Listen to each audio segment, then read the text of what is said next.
facilement les activités et les services qui nous sont offerts dans la communauté, mais nous oublions facilement les personnes qui, bénévolement, donnent de leur temps et de leur énergie afin que ces activités et ces services aient lieu.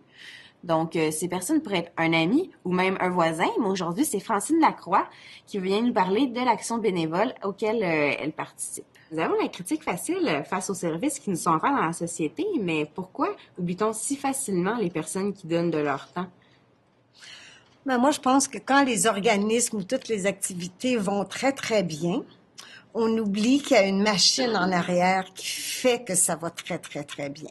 Alors, c'est pour ça qu'il faut vraiment en parler de l'action bénévole. Il faut vraiment trouver la façon de reconnaître tout ce temps, l'énergie, le dévouement que les personnes donnent pour que l'activité qu'on est en train de regarder fonctionne bien.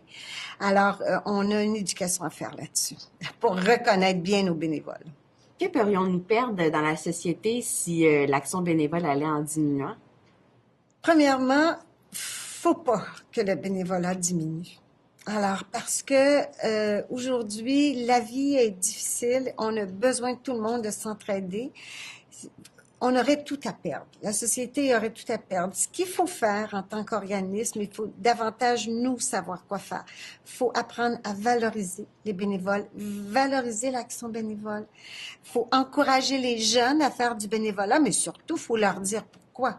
Qu'est-ce que ça leur apporte dans la vie de faire du bénévolat. Moi, je crois que si toutes les personnes connaissaient les vraies raisons et qu'est-ce que ça apporte à un organisme de faire du bénévolat, probablement que les gens auraient une grande fierté d'en faire du bénévolat. C'est pas compliqué, là. Notre organisme, si on n'avait pas de bénévoles, il pourrait pas fonctionner.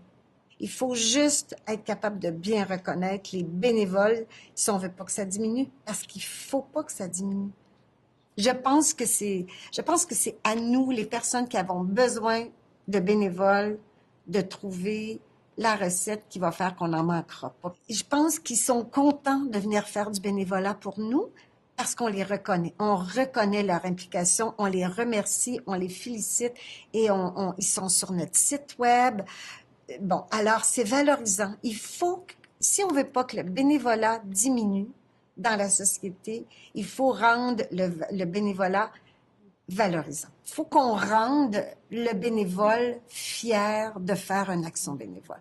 Autant que de dire, ben moi, je travaille dans un endroit de prestige.